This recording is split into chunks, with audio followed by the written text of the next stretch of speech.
Good evening, everybody. I'm Maximilian Lange, the current chairperson of ARTSCENICO, and would like to welcome you all to this ARTSCENICO Open Forum number 4. I'm really delighted that so many of us are here, and I'm especially pleased to welcome our guests today. And I'm sure if this were a live event, a big round of applause would be heard from Madeline Fontaine, Margriet, Procee, and Christian Goldbeck. Welcome, and it's really so great to have you here and that you are sharing your ideas and your thoughts with us today. ARTSCENICO, as a European umbrella organization for production design and costume design, among other things, aims to encourage communication, not only between the colleagues in our professions, but also beyond to the other departments, of course. All our professions are very diverse, and we are all affected by trends, issues and problems in different ways.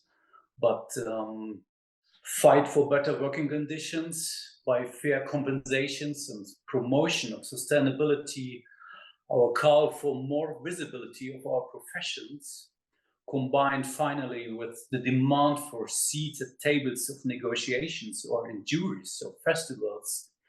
This all unites us and does not stop at European borders, I hope. And yes, we are even realizing right now that it's becoming more and more important to get in touch.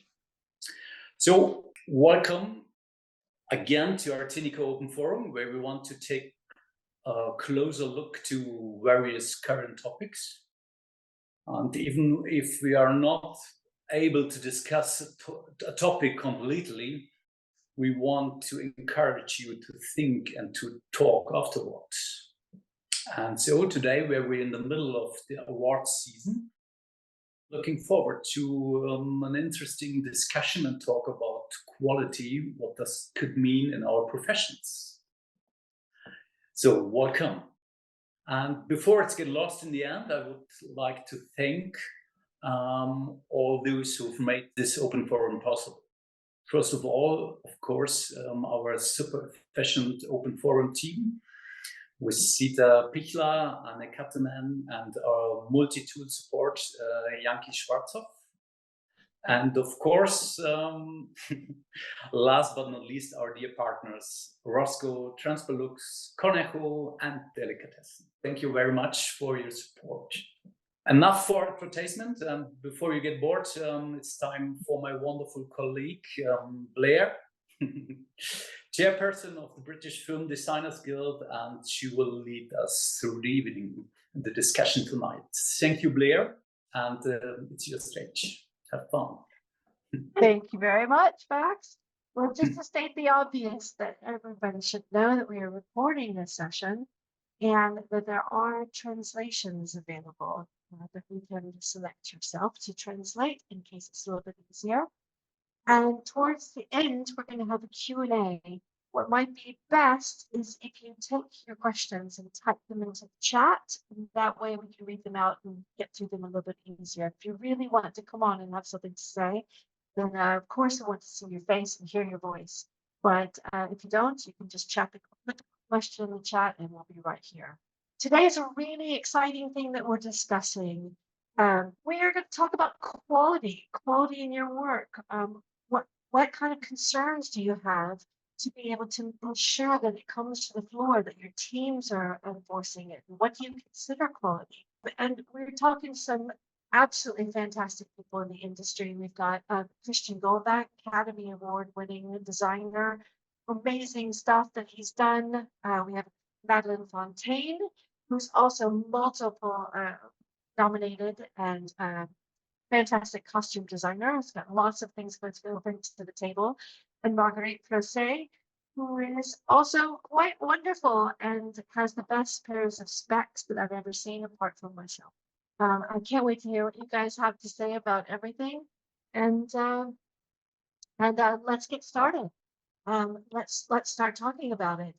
What is the aspect of quality? How do you define that in the selection of a project? Like, how do you choose the project and ensure that you have the right approach when it comes to your materials and just how you present it and how you pull it all together. And that's a big question to open up with.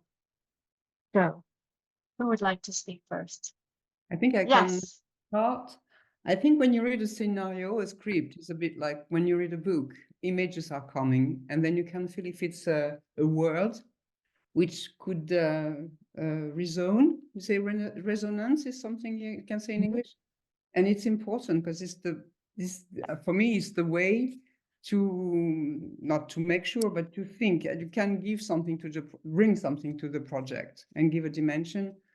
It ends the desire to create a visual universe and give body to the characters. And for my part, of course, for the production design, it's the same thing, but it's not to give body to the characters, but to create the universe they are living in. And that's I mean, the first step for me to see if the project is, I mean, we're choosing, yes, but we're accepting a project. And you accept it if you think and you can bring something good to the project, an interpretation which is interesting. I'm sorry, may I say something, add something, because I just want to interrupt for it, because we wanted, first of all, to hear Margriet, because she had this, after all, the initial spark for this topic, and there was a short report from the Netherlands about where they started the discussion in the Dutch Film Academy as now. And we want to keep that out. And so please jump one step back and let us hear what's new from the Netherlands. I'm sorry, Blair, for interrupt you. But sorry, no, that was my bad for missing that in the schedule. Absolutely sorry, Margriet. Procee, please take over and regale us. No problem. I just made it a report of the debate. When I got the invitation to join the DAF film debate, DAF is the Dutch Academy for Film. I didn't immediately plan to go because I thought it was more aimed for the writers and the producers. But due to the work climate recent years and my worries about that, I signed up. I have the idea that if there is money in the Netherlands, it has to be spent, even if the script is not ready. So I joined in an open conversation with more than 200 film professionals and from the entire field about quality and reach for the Dutch feature film. The DAF film debate took place on the 15th of December last year at Amsterdam. It's our beautiful film museum.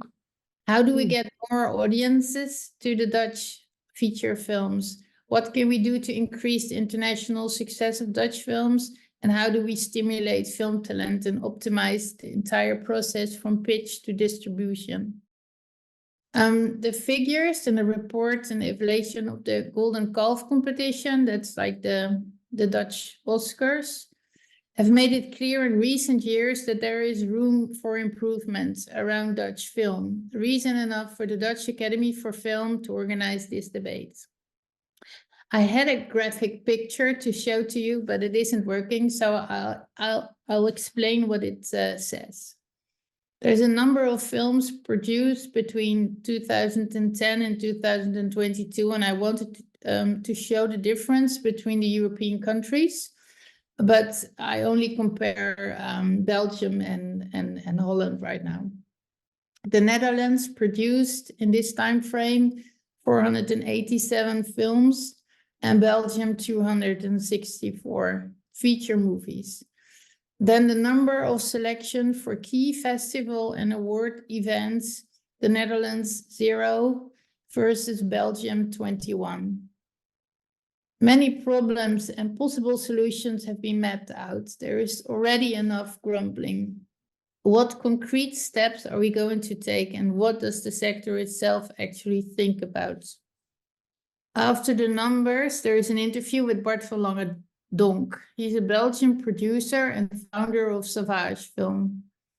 What's in the Belgian water you drink? What do the Belgians do better than the Dutch? And what can we learn from that? His first major film production was Rundskop, Bull's Head in English, the feature of director and screenwriter Michael Roskamp that was an instant hit. The film won many awards and was nominated for an Oscar. Quite a surprise, he says. It wasn't easy to get the film done. It certainly didn't seem to be a success in the financial phase. But after 2 weeks of shooting, when lead actor Matthias Schoenaerts came on set for the first time, we all saw, wow, this is something special. I did the costume design for this movie, especially for Rundskop, a crime drama about the hormone mafia. Schoenaerts had turned into a huge muscle bundle after a long training, a spectacular metamorphosis that had a big impact on the media and the public. It could be an advantage. He suggests that the Belgian Audiovisual Fund works in a different way than the Dutch film funding. There's a committee of 6 or 7 people who makes a judgment about the film in every stage. That might be better than letting it depend on only one person.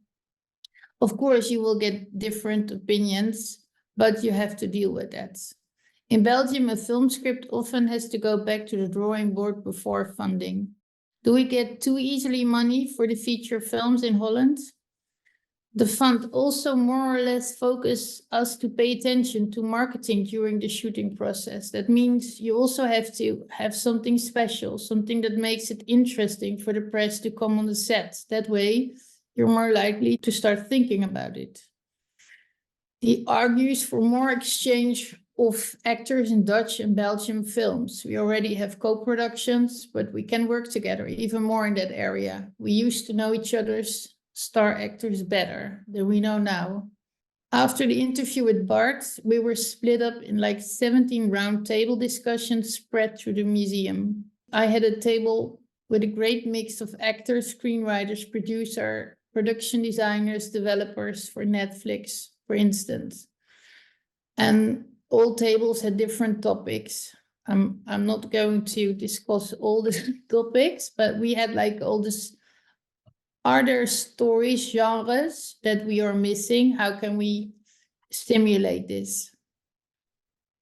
Among other things, the need for diversity, for example, films and stories from the countrysides could be stimulated even more, as well as stories by people of color and female makers.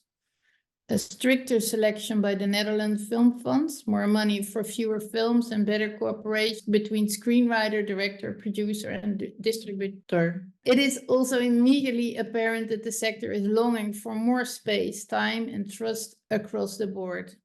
Room for talent to develop, time to work longer on projects. That was a topic what was really heard in almost all the tables. Trust in makers and producers to shape their own vision. Talent must be nurtured. And it's not just about young makers, but also about proven talent. At the end of the day, the final word was given to DAF chairman and cameraman Guido van Gennep, who says that he was already heard many good ideas during the tour of the table. There was so much inspiration and energy. I want to thank you all for that, he said. There are many parties involved and we don't always have the same interest. It gets really interesting when it's hard or it seems impossible. Then we get to work and then you get what makes filmmaking so special. So sorry, it was a sort of a report of the day and some good things already. A period movie I'm working on now invited us to brainstorm also about budget things before the final budget was made. So there is some movement in Holland, hopefully the right way. So the right direction. Thank you. Thank you, Margriet. Thank you so much. I mean, it's such an inspiration hearing that and hearing your thoughts on all the things that come together, all the collaborations, and the way you have to kind of spread your web out to all these different things that come across to be able to make a wonderful project. there's so much to consider. It's not even just the project itself. It's not just how you think about what you're reading and develop that, but there's so many other responsible things that you must do for the world and for the industry and for collaborative efforts and inclusion efforts that also come into it. So it's not just artistically what you're doing, but everything else that you're doing for the community in general. So it's I really loved hearing everything you had to say. Okay, thanks. And so that can lead us back into where I have accidentally started earlier. And that just jumps off right into what that just jumps off right into what you were saying, Madeline. That you begin something, you choose or you accept this project, and it's like you're reading a book, and what comes into your mind's eye. And we are the creatives. We're the ones who have these incredible fantasies that are just rolling and ticking into our head as soon as we read anything on a page. And it's how you get that out of your head and onto the screen through all of those different webs is what you call quality. And how do you control that? How do you identify that and you control that? And you have your teams, and as soon as that starts to go off to other people, how do you make sure that they're doing what's in your head? And I would like to hear more about where you were at before you moved on. I think the choice of the team, of the crew, is very important, The question was, is it only with people you get used to work? Yes, of course, if you don't have to explain too much and they know your sensitivity and your word, it's easier. But it's also good when the project is big enough to include new people and new talents, which are also kind of interpreters, I would say. I think it's very important in a team, and everybody feels free to give what he has to give. It's, the whole creativity and the way you want to serve to serve it. Include all the people which are working on it. I mean, for the costume, it's for me obvious. It's not only one way to do things, and everybody has his own sensitivity to approach it, and that's what I really like, because it's really a world of a crew. What we're making in each department, I think it's really the work of a crew. If you just keep it in your mind, doesn't say anything to anyone. I mean, you have to build it, and for that you need people. But especially like the combination between set deck and the art department, set deck and costume. Christian, I think that you'll have something to say about this, especially with period and making sure that everybody's on that same timeline. Everybody is following those same notes, and how do you communicate across to costume that your palettes are the same, that you're working within that same imaginary field that's in your head. And often I'm finding that our prep times and our ability to communicate and pre-bids, those are getting smaller and smaller and smaller. Yeah, sure. So you're you have to shorter and shorter. Yeah, and you're having to fight for it, and it's just kind of going away, and we're getting changes more and more and more, and you just don't have those long conversation times when you can really develop something. So you've got to be able to have a shorthand to say, okay, here's what I'm doing, here's what I'm presenting, and knowing that some other department is going to merge with you. Christian, how do you go about that? I'm sure that I know the projects that you've worked on, and I've heard some stories about how your times just went out the window. So I'd love to hear how you do this. Thank you for having me, first of all. It's a great pleasure to join in this evening. Maybe just quickly take it back to the start point, because you're basically all alone. You're sitting at home, you read a script, and you read a lot of bad scripts also. If you are at all in the wonderful decision making of choosing a script that you really like, which is sometimes not the case, if you if you only have to choose between maybe 1 or 2 projects that are offered to you, then you would go for the one that is a better one. But anyway, so it all starts with the script, and I think the lonely process of defining what you see from a script and making the notes from the script, and also as Margriet also said, we are confronted with a script sometimes in a very early stage of a project where sometimes the green light is not there. So it's not fully financed, or basically you don't know how much money the project will have in the end of the day. You have an approximate number, but you don't know where it's all going to lead. And I think defining there the quality of thought, also the first anchor point is for sure always a director. So it's like, what does a director what's the direct approach of a script? And sometimes, and it happened to me too, that I would, after a talk or hopefully a longer talk with the director, in the first, if you don't know the director, sometimes it was also the way that the thinking or the brainstorming towards a script was so divided that I could not say that I was the right one to design it, and it doesn't that I could not deliver my input or my quality towards a project that in my world would prosper the project. Maybe somebody else could do it, but I think that's the first collaboration that is going on. Talking about collaboration, you just like the first trust and the first brainstorming that has to be there is the input and the honest exchange with directing.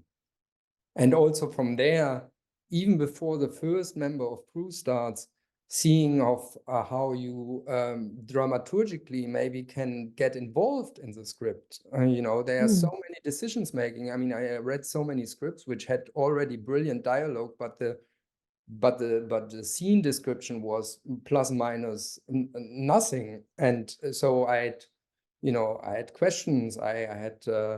I was supposing things and maybe saying, well, there are maybe too many locations in it. There's Yes. for the project that it can't be that we can fulfill it all. So maybe quality would mean less is more, and making suggestions how to maybe simplify it also to gain a better quality out of the single pieces, and then you see if the director shares your enthusiasm or not. So, and then the decision is made to do a project. Then the whole discussion starts with the production, towards timing, towards money, and yes, and then comes the team. And I think the first thing,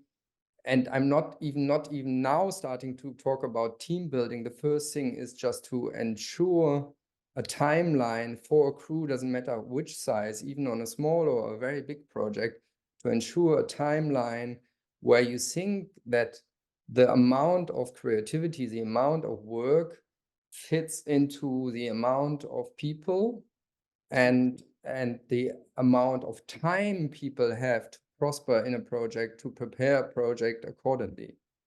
And that again could lead to, if you put all this forward, including doing your calculation and doing your first mood boards, but especially then the process that comes with production could also lead to a decision, maybe not to do the project, because you see that there's a timeline that might not work, or at least what the freedom I would like to give to a team isn't fulfilled by too little resources, too little time, and only when that kind of very I would call it even strategic timeline, money line, and all that is fixed, then I would then myself sign the contract. And then only I would start sharing the project with possible collaboratives. Then the process starts, which I call empowerment and trust. Yeah. So that is a process where I share my research, I share my creative ideas with, in my case, with it's always 3 people. It's the supervising art director, the art director, the set decorator, and the prop master. And those are the first persons that come in, and I show them what I have, and I ask them what they think. And I think from there on, a process starts of collaboration, sharing, not only responsibility, but also creativity towards the timeline that was set up. There's a lot. I mean, everything you said is just so valid. As you were reading that out or saying that out, I was playing it in my head and thinking, I've had every single one of those thoughts in this last project that I'm on right now. And it starts all great, and you get it all going, and you're thinking, okay, yeah, it's great. The production's on board. We have enough money. We have enough time. It's all going. And then as you get closer, it seems like little things sometimes just fall apart. So that what you're left with is completely untenable situation. I've found that on so many of my projects. And by that time you're invested, and then you have to look to your team and say, okay, this wonderful magic team that I've put together, can we do this? And try to muck through. And at what point in time do you lose control of that, being able to, you know, hold the hand and change things, like going into the writers and saying, don't put this scene here, we can't have that there. Let's put all of these scenes in this wonderful house that we've just built. How far back do you have to step back to try to rein it back in once things start to disassemble, which I don't think everybody here is familiar with that scenario. You think it's all great, and then suddenly it starts to unravel. We've had scripts that were, like you said earlier, were greenlit before we began. And we thought we were all going, and we have a tech recce. And then the weeks after that, we got 7 different drafts. So what's actually happening is you're getting a script like 2 days before you're shooting. And everybody's on autopilot, not having a chance to really merge or use this wonderful prep time that you've had. So you're just kind of throwing darts at the wall and hoping that they stick, and staying up all night long and losing your own self in the process of it. And I'm finding that in those situations, I've started these WhatsApp groups with costume and with the best boy and with our set deck and our supervising art director. And we have just streamlined this conversation to try to like throw ideas out rather than having massive big conversations.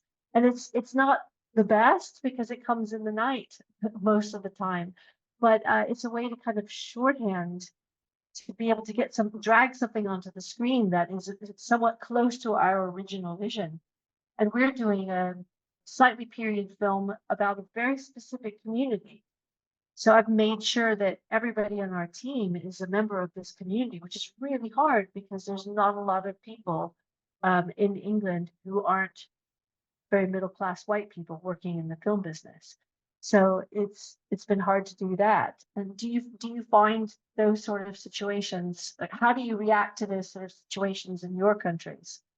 Well, I mean, that leads us a little bit to the topic of accountability. So if I hold myself and the team members accountable for if I'm accountable for my own actions, I have to, be accountable also for their actions and their outcome, and that involves setting clear expectations, also establishing performance metrics, addressing any issues of or obstacles that arise in a timely and constructive manner. So if I'm working together with my team, for sure there's a hierarchy, and depending on the size of the project, but I wouldn't see the hierarchy like a pyramid, like going down. I would just, like, more or less in my role, I would always see it the other way around. Yeah. So I mean, my job is there to enable people to be creative. And how can I do this? Well, there's trust. I mean, I'm in the wonderful position as a head of department that so many things are offered to me. And coming back to quality also, I mean, if I trust the people I work together with in an artistic sense, and they offer me all those things, I'm in the wonderful position in the end of the day to still be able to choose, from my very personal point of view, what I would love to continue developing and actually like to see on screen in the end of the day. And that leads me to this thing of what I call recognition and celebration. Yeah. So, you know, I acknowledge and celebrate the achievements of my department. I think, and that's so important to enable a work surrounding that gives everybody the feeling that, first of all, that the person is safe, that everybody can say what they want to say and basically share their ideas without having the fear that, you know, there can be wrongs. And my only job is to filter all this and communicate it onwards towards the other head of department collaboratives. First of all, again, director, and then on a later stage, for sure, DOP, but also then hand in hand working together with the costume department. But if I don't have all those inputs, I can't put anything forward. You know, it's not a one-way show, and quality involves out of a collaboration process that should be as prosperous and safe as possible. Totally agree with you, Christian. Exactly. That's what I was trying to say at the very beginning. The people might feel free to give the best they have to give in the process of the creativity to serve a project. And yes, it's not a pyramid. It's something as open as possible for the people to be able to give what they have to give in the building of a story. Say, they have to be confident in the way they're well treated, but confident also that they can say what they have to say, bring what they have to bring in the creative process. And that's a big luck to be head of department, as you said, and to be able to be open to the people coming to help this building, this construction shared. Do you find that as you're getting on larger projects where you have a larger team that's even more kind of fragmented or in different buildings and you know, working across smaller teams creating a bigger team, do you find that it's a struggle to be able to maintain that quality across? I mean, at the very best, it would enrich the whole process by giving so many different people adding their perspective. It's an asset to your own perspective. But at the very worst, it can dilute the overall picture of what you're doing, because you don't want to micromanage, but you want to make sure and ensure that every aspect, every link in that chain is realizing your vision. In a bigger projects, that might be harder to ensure. What are your thoughts on that? Well, it really depends on the size of a project, because I think the micromanagement, as you called it, is very well possible working on a project that would involve maybe up to 10 people in the art department. In my case, I mean, then it's kind of there's basically everybody can talk to everybody, you know, everybody. You know, and there's no conflict, and there's no conflict. If it's getting too big, then I mean, for me, there's always the danger because I mean that with the creativity in the office, you know, all the drawings and basically moods, color samples, and so on, you know, that is all there. That all has a quality because, as I said, you know, they are my collaboratives. But then what happens if it goes out to be actually done, to be constructed? What happens if there are suddenly 25 to 30 painters on different construction sites? Exactly. How do I, you know, do I want to be the little dervish and just like driving my car from construction site to construction site and talk to all the single painters directly, and they would think first of all they would think I'm crazy. Second, you know, I wouldn't be in the position to control quality anyway because it would be just too much. So again, you can only communicate to the real responsible person on site that managing small microcosms in this big scale. So you have your collaboratives towards each single task, and you can only trust that they give it onwards towards whoever fulfills the task.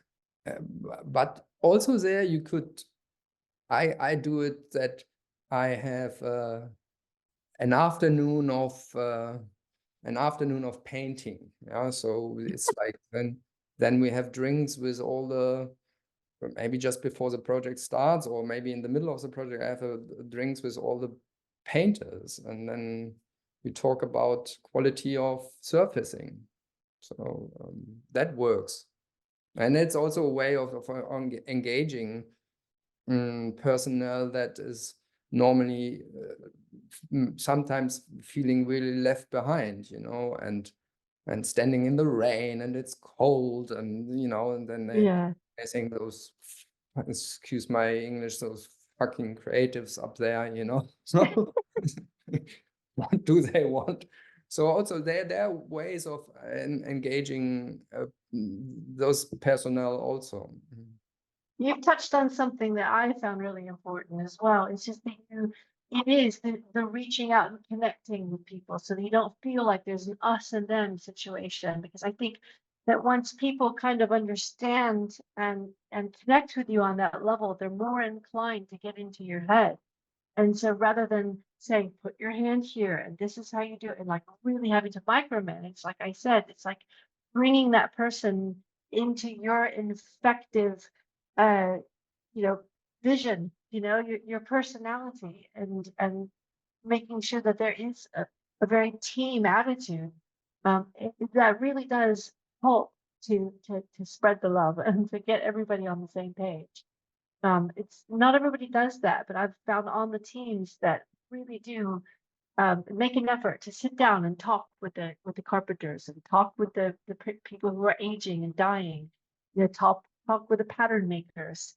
They you know, if you get them on your side and get them into your world, it's so much easier to be cohesive. And for me, it's like the life of the workshop is very important too, because you're directly always with people, and the process of creating things are always followed step by step. And the whole thing you were talking about, Christian and you, Blair, is very important. And the good feeling of and if the team is larger, it does not dilute anything. It rather although to distribute the loads, it's obviously easier to work with accomplices and interesting to meet new elements, but it has to be a whole thing, and people have to feel confident and happy to do what they do in the communication. For me, the part of the workshop is something very, very important, where everybody feels the place and the pleasure to get the place where they feel good in. And that's what gives the best result, I would say. That leads on to something else, even just more like speaking more obviously to that, the workspace itself, the workshop itself. the environment. What kind of conditions and environments must there be to be able to allow those processes? I mean, we're stuck in dark corners. We're standing out in the rain. You know, we're kind of sometimes treated as like this service department. So going, just do this. This is what I want, and I don't care about you. There's so many times our humanity and the human experience is completely negated by this industry. And we're not robots, and you know, we are super creatives, and we need to be able to nurture that.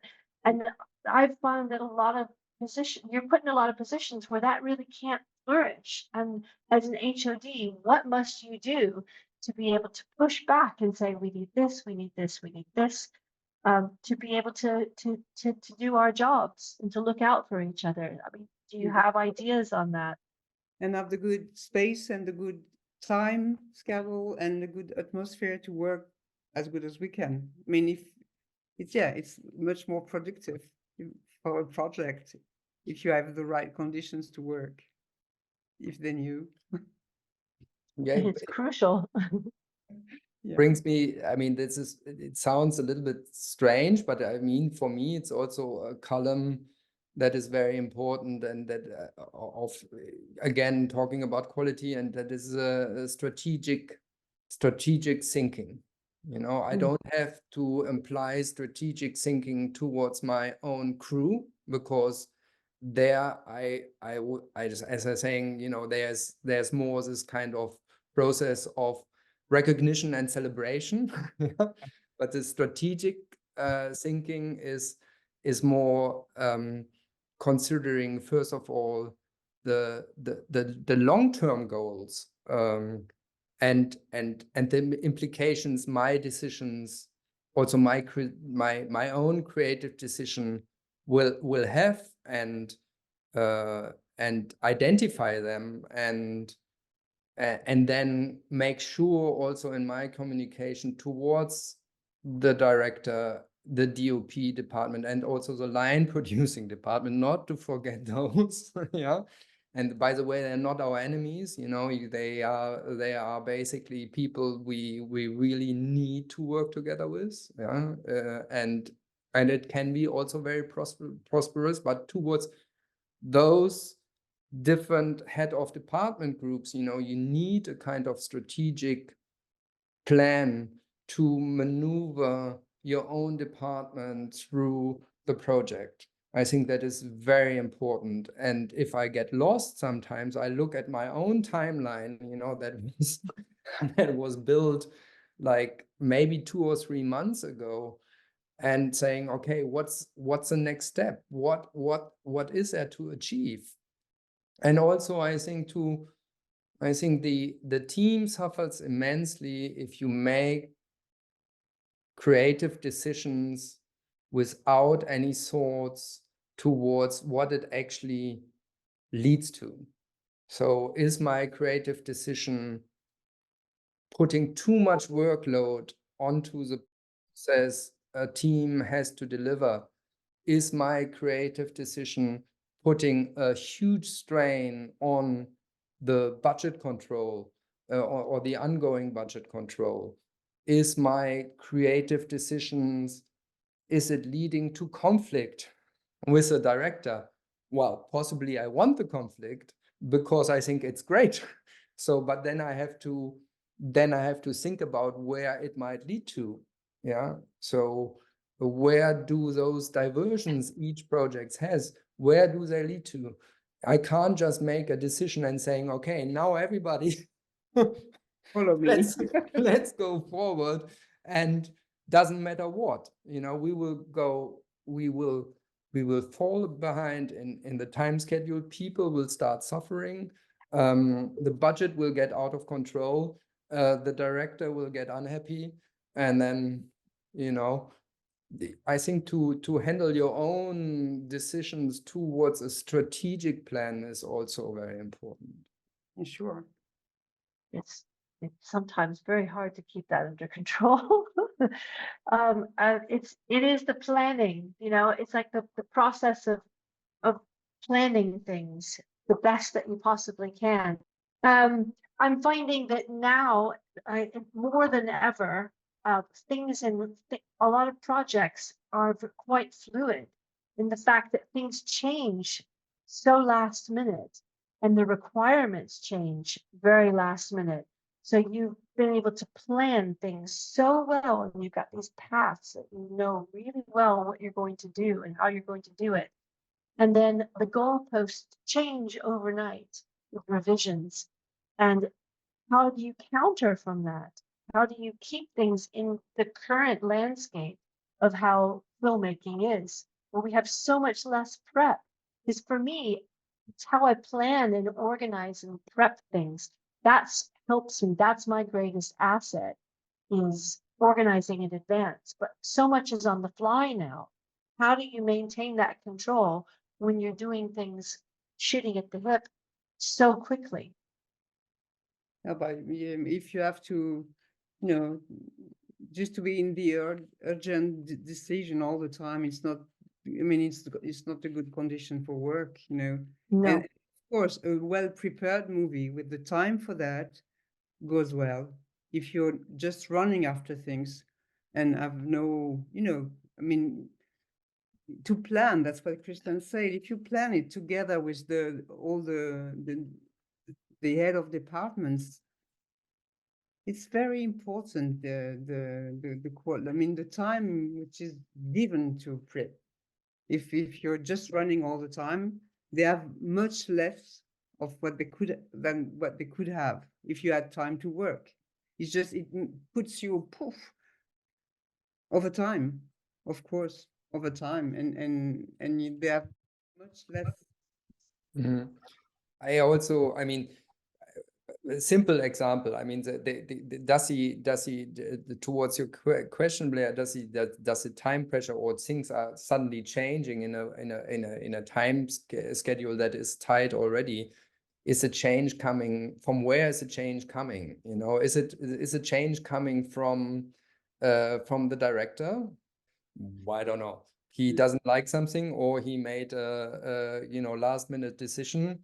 And then it's also first of all, I think it's your job as a head of department to go directly in conversation and ask the other creative, why did you do this decision, and is it necessary? It is leading to a more prosperous outcome, or maybe we are we will go into a direction where we suddenly start to stumble. Better saying, it's also your job sometimes to say maybe no towards towards a suggestion that's coming from another creative direction. If the time lapse involves through an actor being ill, actress being ill, storm, thunderstorm, snow, or whatever, 150 horses being lost on the way, I don't know, then I think that the most important thing, so if you have to change schedule, that's what I mean, then I think it is very important to do it together with the head of departments, with the production and everybody. Yeah, exactly. And what I think the creative department sometimes forget, that you need somebody that is only there for the organization. Yes. That can be a person that skill is just that. It can be a person. It doesn't need to be necessarily a person that is on the creative side. I agree. Yeah. It's logistics and accounting in your own department, which makes it crucial, because before you send a whole department in another direction, you have to sit down, maybe even late at night, with those 2 or 3 people and saying, okay, if there's a change of plan, what does it mean? And how do we cope with this before getting all the other people nervous? I didn't want to add too much, because what Madeline and Blair and Christian said is perfect. I would just make sort of background of the story. The quality of the project, sometimes you have the opportunity to work with a director that for you, someone that know how you work, and you know exactly what you want from you. And so for that reason, we work with a lack of preparation, most of us, or in Italy, we don't have much time to work. And the preparation is so important. So like Madeline says, when you have a good preparation, if you are something that is last minute, you could change. But if you have a good relation with the director, and if you have a great team of assistant of the director, you can try to figure out what it's going to be. So you have a lot of opportunity, and you just said, okay, this is going to be like that, but probably it's going to become in that way. The problem is when you have a big project, when you have a lot of actors that could be that change the plane completely. Like you have to work for the 3 first week in Sofia, and they change it. They decide to do that in Italy. I don't know, something like that. This is a big deal. So you have different things. What I want to point it out is the quality is something that sometimes also, if you have a good relation with the director, the production, the broadcast, or whatever, the quality is something that you have to point it out day by day, because it's something that changes so quickly, as Blair said, that is something that you have to be sure that your team is a great support, and you can delegate someone. Because if you are engaged in a workshop, because the things have to be perfect and ready, and sometimes they change because the things that have to be ready have another schedule. So in that case, on the shooting, you have to be a great team that help you. So the quality is something. Also, the link is how your team support you. That's reason sometimes when you decide a project, sometimes you have to be sure that you have the right team for this project. And sometimes my decision, the implication of my decision and everything start also if I have the best team. This is my idea. And being able to trust your team, like you said, and the communication is such a key thing, to be able to trust what they're saying to you, for them to tell you if your vision is impacting them and is going to, run on the budget or be too hard for people to process. But for you as an HOD to take that back to production or whoever's giving the changes and saying, okay, these changes are going to affect my department in this way, A, B, and C. Do we proceed? How would you like me to prioritize these things? Because it's a lot of times people will make decisions not knowing how it's impacting, and people, within your own team will make a decision that thinks that this is the best way forward. But if they're not communicating it with you, you don't know how to take that. Sometimes productions, somebody has said here, sometimes productions don't run smoothly during that production phase, and the quality standards are not set. They're not met in the very beginning when you're prepping. But in your experience, our experiences, is this visible in the end result, i.e. on the screen? Now, I will say emphatically, yes. Every decision that anybody makes, anything that anybody does, is going to impact how things work on screen. One person can change something, and maybe they'll write something out of the script so that you've only got a day to prep something. And then it's terrible what you're able to do and put on screen. You don't have enough time to be able to get at the thoughts. And I'm finding that a lot of other departments don't really know the nuances of what our workflow is to be able to bring one little element to screen might be hours and hours and hours of time. It's not readily available. People don't necessarily know that. So it is communicating and saying, okay, you make this change, you change this one dialogue line, and that means it takes 4 more weeks to do what we're supposed to do. Here's why. And that pushback is really important. Yeah, I think that a good communication also, the chat that you was talking about, Blair, between our director and our other department is very important, because there are some previously that could help you in a way, because if something changed so quickly that someone gave you some suggestion, and the team is important also with other department. Exactly. We have a couple more questions here. Laura has said it's really interesting to hear Margriet's thoughts and experiences in the very beginning, because the industry has to enable the quality first. And then what we can do as designers is limited by that. Is there any other info we can have like this that from any other countries, that how that process affects you?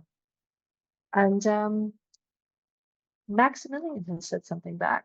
We're trying to collect all this information from different countries and distribute them to our members as bullet points and subscribers, which is a great thing that ARTSCENICO does. It's fantastic taking everybody's experiences in all these different countries and putting them together so we can learn and share from each other, which is, I think, the crux of what we're all saying here, is if we collaborate and share, then it just makes the design process so much easier.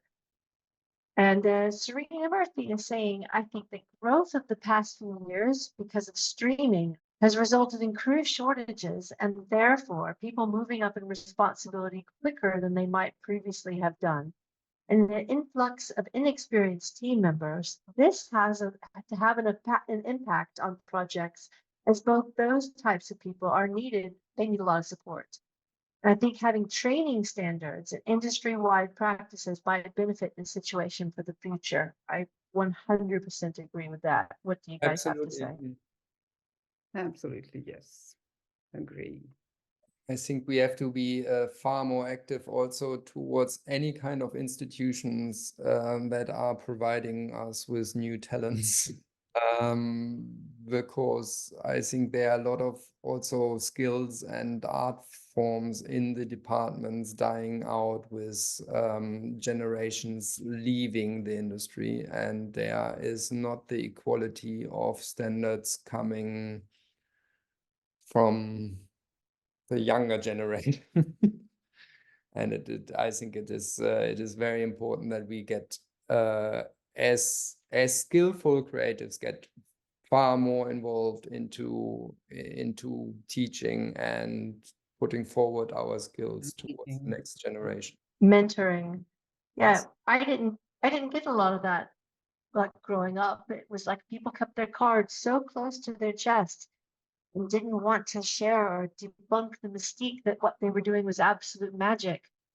And the younger people that are coming up now, I find that they have this refreshing thirst of asking questions and not being afraid to step on toes and draw their own boundaries and say, no, I'm not doing that. But by the way, I would like your information. And I'm really inspired by that. And it's really important that we, as people who have worked in the industry for a while and have our successes, pass on that information and are very open and transparent with the younger generations. You don't get all that in school. I mean, you can have an academic background all day long, but you don't really get the set experience with academia. Sure, very important. Part of the job is just teach by the set, by the experience, by the contact with the real context, of course. In Holland, we started a group app, Costume United, and we share information. Like I was asked for a period production, but the budget was based on a temporary movie. And we share things like that. So That's since a year, and I think it's also sort of a magic word is sharing, and also our stocks, and I think that this will improve also the quality for me. The sharing of the stocks of the materials, that's what we do from one project to the other in France, to more and more, just to recycle things that we used, and the machines and the fabrics, and put back to the stocks, to the renting houses, what we've made, to renew the stocks. This is very important too, because it's putting in the machines, in the wheel, the possibility of going well. I mean, of renewing, so that, yeah. Absolutely, but also sharing our stock. So the costumes we have in our own ateliers, to shop less and share more. That's what we do too. Yeah. With design, you get this with production design and art direction. Sometimes you get stuck on your intellectual property, and you're creating something for your project, and the production will say, no, nobody else can have this because we've used it for this. And then you also get some designers that come in and say, okay, I don't really want to use those walls that have been created by somebody else, or that window, because I want my own. So there needs to be this happy meeting of being able to use work that's already been done and recycle and find a different way to change it so that it's a new product. You don't need to reinvent every little piece of coding every time you go along when there's something that's there.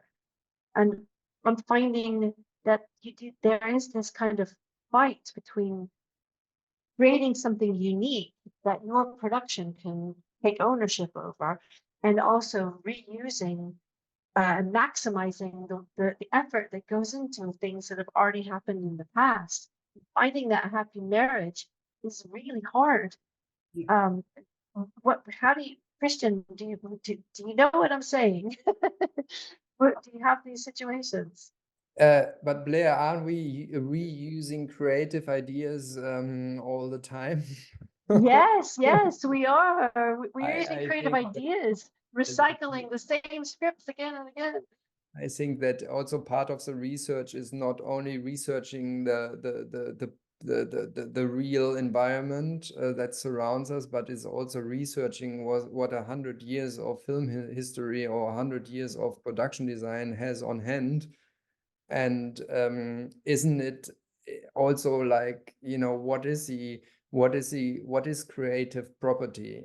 So, you always would research. I would always research the best examples of the most beautiful colleagues that worked on a similar subject for the last decades, and I would have the freedom, I would say, to let's call it get inspired by whatever they had on hand, and improve maybe my own approach, my own thinking, and through that, for sure, again, also the quality of my work. And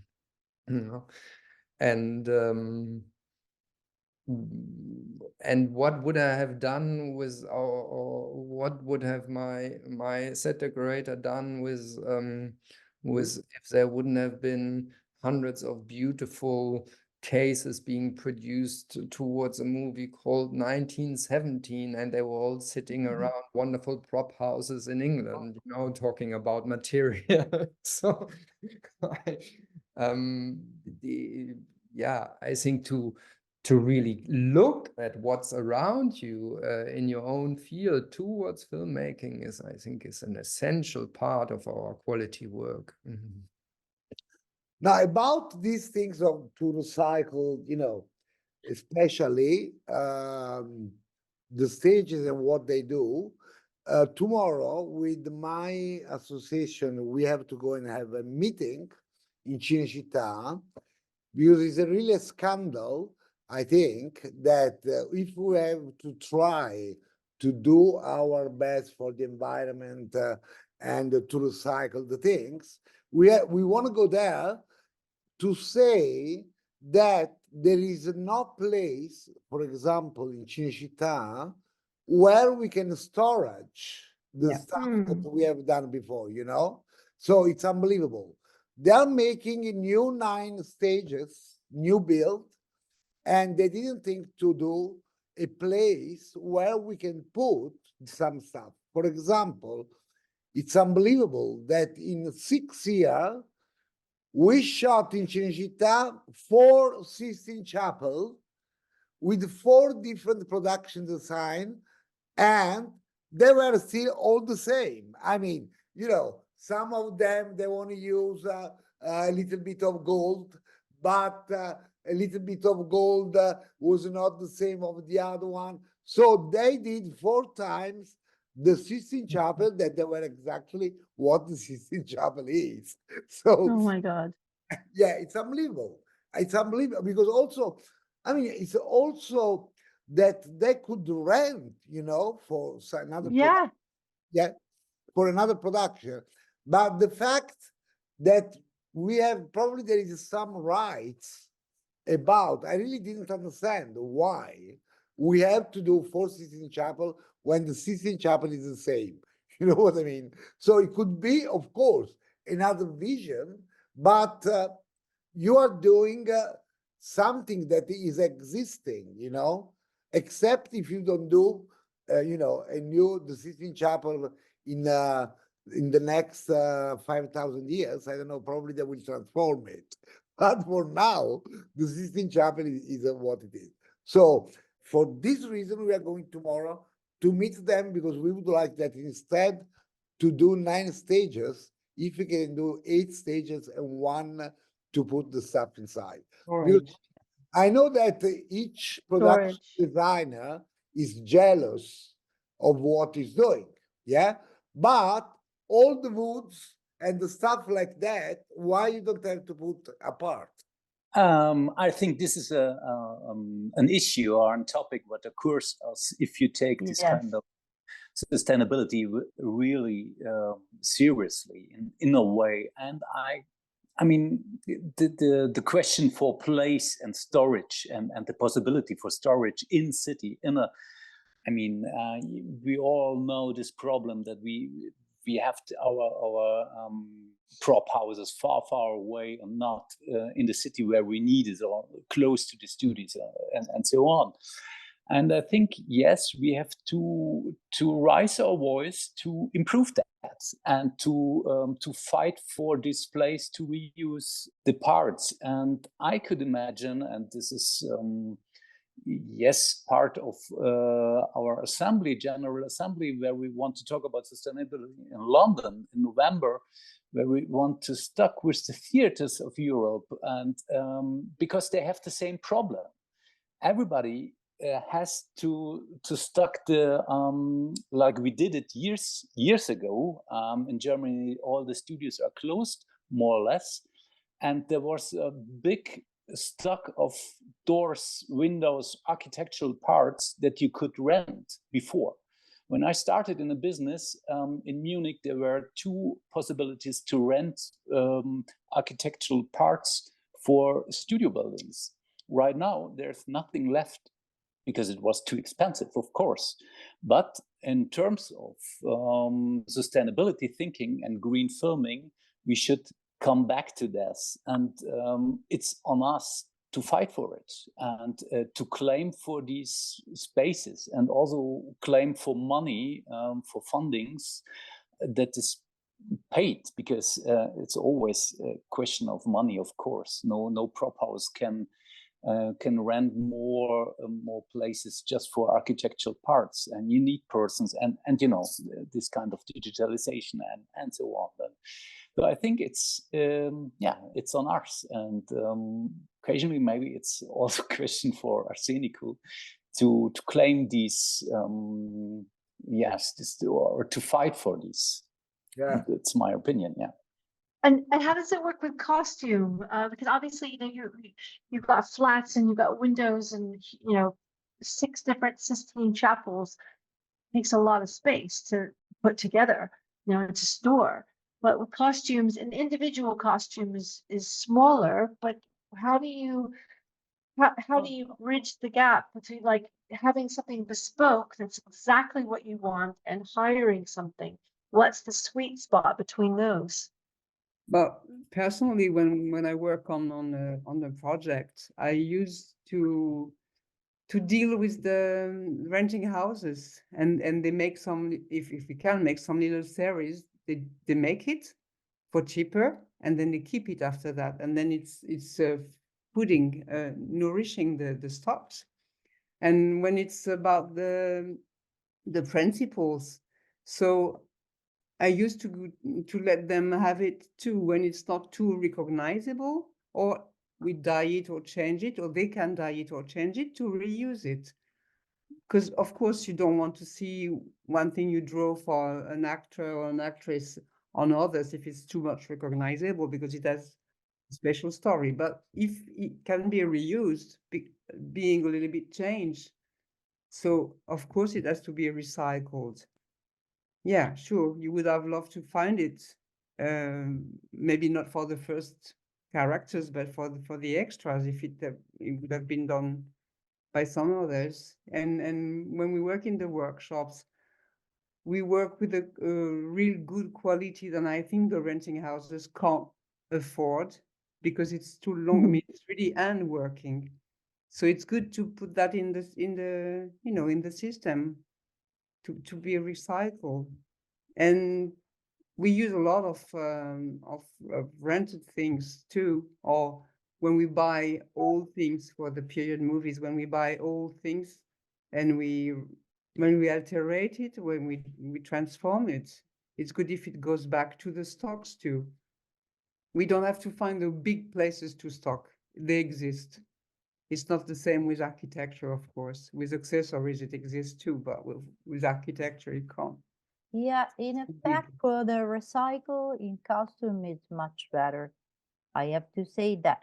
Yeah, also for the principle, you can keep on the costume houses the principle for a sort of time when the film start and came up, is they are free. At the beginning, the principle have to be, you know, in a stock, save.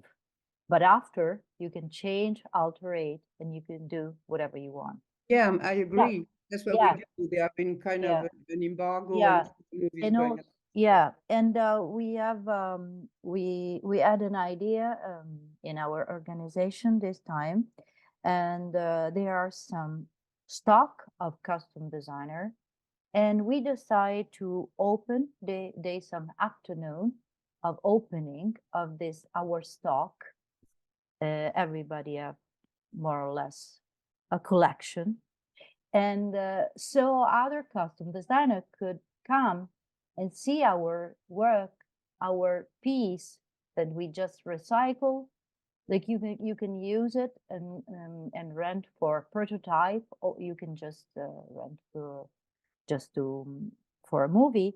But it's interesting because everybody have a drinks collection of stuff that you just find in a free market, you know.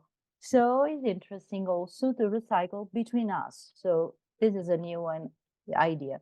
The name is Secret Archives. Open your secret archives. Exactly. So the recycle is on. That's a great name. We just had a meeting in Holland. We don't have the space. We don't have a big costume house, and I'm trying to get everybody costume design in Holland together. So we had a meeting for the second time, also with the opera and the theater and costume designers, and we're trying to get some money from the government or Amsterdam to have a big space where we can share and recycle more costumes. And it's great to hear, because I was wondering if there are more like initiatives like this in Europe. I will get in touch with you. Great, sure. Yeah. You're welcome. Yeah. My dream is my dream. Your dream, Carlo. I'm dreaming a lot. But I'm sure that before I die, I will get it. So my proposal to the costume houses is that, of course, we bring a lot of stuff, no? Back. Yeah. Also, when I do the stuff in workshop, they come. I Yeah. mean, the costume shop, the costume houses, they come at the end and they buy everything. Okay? Yeah. And you know, there are some costume houses that can't wait that you finish to come and buy your stock you made, the costume that you made. So our problem is always the same. Why we have to give I mean, the extras, it's okay, okay? But sometimes you do a big film where you have so many characters and you have to make a lot of costumes. So when they go back, especially when they go back to some costume house that they just come and buy your work, I think that we must have our rights for that. Mm. You Yeah, know? I mean, when it's for principals, I always try to save them. I mean, if it's very Yeah. recognizable, and to save them. We have the Cinémathèque in Paris, which is keeping them, not Yes. buying, but keeping them. It's a few pieces compared to what, you know, to the big stocks, but it's yeah, it's in kind of a museum. Yeah, yeah, but you know that exactly. For example, you know that in Tirelli we have this archive where Yeah, we no, cast the principal cast, yeah, the principal cast. But many times that you know that the fact that now they are buying another big warehouse because it's not enough. Because you know every year there are 1,000 costumes that they come back. So the thing is, my dream is that in each costume that you make, I mean, that I made, I made that was my idea, it will be a tag inside. But you know that already some costume houses, they like the idea that they put the right, I mean, inside they put a tag, Yeah. you know, with a QR code or and whatever. then it rings when you appear on the set. That is it. And it's right that this costume comes from that film and from that costume designer. Yeah, sure. It will be enough that they give us €2 each. Because I'm telling Each time. you, it will be enough €2 each that you can get a big pension.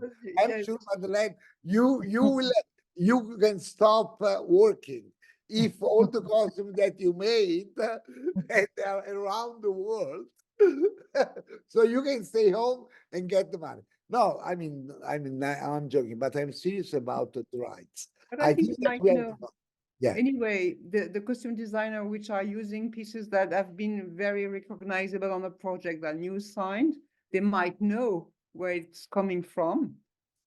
We had so many cases, with our lawyer at the ARTSCENICO, because, you know, with some colleagues, they don't care. So, and we have seen a very important costumes on an actor, you know, and so that was the cause of many problems that we had inside our association, because it's not right. I mean, I know if you know that this costume comes from that film, personally, I call the designer and to say, can I take from your stock and use it for my film?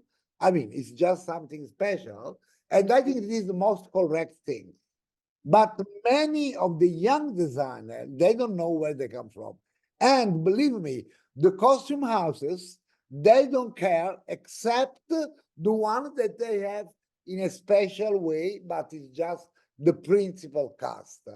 So, and I think it's not nice that you go and see a film when one of the cast is wearing something that has been designed from another designer.